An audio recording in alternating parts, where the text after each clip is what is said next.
मुझे मुझसे पूछा जा रहा है कि 500 साल पहले तुम्हारी मस्जिद थी नहीं थी। ख्वाजा अजमेरी की दरगाह कह रहे नहीं है। अरे सर, अगर मैं इस पार्लियामेंट में खोद दूं, इसमें गड़ा कर दूं, तो खाने जहां का हिस्सा मिलेगा तो मेरी हो जाएगी। ये तब्दील मजहब नहीं कर सकता। सरकार से पूछना पड़ेगा मुझे अपना मजहब बदलने के लिए। अम्बेडकर आज जिंदा होते तो बाबा साहब को भी कहते कि आप जाकर परमिशन लो, तो मजहब बदलना पड़ेगा आपको। वजीर आजम कहते कि वक्फ का ताल्लुक संविधान से नहीं है। अरे कौन पढ़ा रहा है वजीर आजम को? आर्टिकल 26 पढ़ा लीजिए। मकसद क्या है कि वक्फ की जायदादों को अक्सरियती तबके के लिए छीन कर दे दिया जाए। लैंग्वेज का, जबान का तहफ़्फ़ुज़ है, उर्दू को खत्म कर दिया गया। वो उर्दू जिसकी हमारे मुजाहिदीन आजादी धारा दिया था, इनकलाब जिंदाबाद का, उस जबान को आप खत्म कर रहे हैं। आप कल्चर की बात इनसे पूछ लीजिए, वो बोलेंगे नहीं, हमारा जो कल्चरल नेशनलिज्म है वो कल्चरल नेशनलिज्म नहीं है बीजेपी का। वो कल्चरल नेशनलिज्म आला ज़ात का हिंदुत्व का नेशनलिज्म है, जो भारत के इंडियन नेशनलिज्म से बिल्कुल मुख्तलिफ है। क्या नरेंद्र मोदी ने पार्लियामेंट को नॉमिनेट किया या पार्लियामेंट ने नरेंद्र मोदी को प्रधानमंत्री बनाया? बताइए। 81 की एक्ट को नहीं मानते सर। दो ही तो सेंट्रल यूनिवर्सिटी है मुसलमानों के। 1,80,000 आप ही के सरकार के दौर में मुसलमान हायर एजुकेशन निकल गए। आप अलीगढ़ मुस्लिम से छीनना चाह रहे हैं। नरेंद्र मोदी इस मुल्क में तारीख लिखना चाहते हैं। क्या तारीख लिखना चाहते हैं? कि मैंने इस देश को,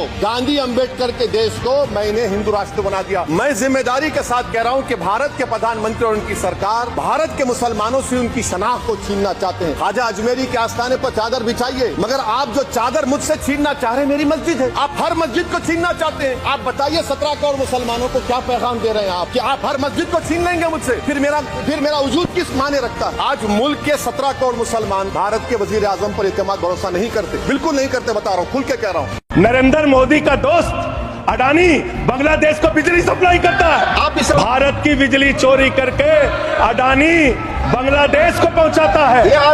अगर जेल वेल की बात करोगे ना, जिस दिन सत्ता परिवर्तन होगा एक भी आदमी बाहर नहीं दिखेगा। ऐसी बातें मत करो। आपस में बात नहीं।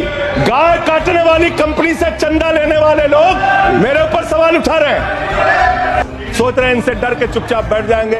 एक बात याद रखना, ये देश बाबा साहब के संविधान से चलेगा, किसी मोदी और अमित शाह के फरमान से नहीं चलेगा। याद रखना इसको। मैं नाम लूंगा, मैं अडानी का नाम इसलिए लूंगा कि LIC में मेरा भी पैसा है, SBI का मैं भी कस्टमर हूँ। प्रधानमंत्री हर एक के बारे में बात करेंगे, 140 करोड़ जनता मेरे पीछे कैसा है ये बताएंगे, लेकिन अडानी का नाम नहीं लेंगे। कहीं ऐसा ना हो जाए कि उस एक शख्स के चक्कर में 140 करोड़ जनता तुम्हारी हाथ से निकल जाए और आप लोग सड़क के ऊपर तालियां बजाएं। हम तो फूल थे, तुमने हमें कांटा बना दिया और अब इसी कांटे से कहते हो कि चुभना छोड़ दे। नहीं छोड़ेंगे, हम लड़ेंगे, क्योंकि इस मुल्क के ऊपर जितना आपका इख्तियार है उतना इम्तियाज जलील का भी इख्तियार है। अगर आप हमारे साथ नाइंसाफी करेंगे तो हम खामोश नहीं बैठेंगे, हम लड़ेंगे। कि आपने इनकम टैक्स के अंदर रिबेट दिए, बहुत सारे लोगों को खुश किया,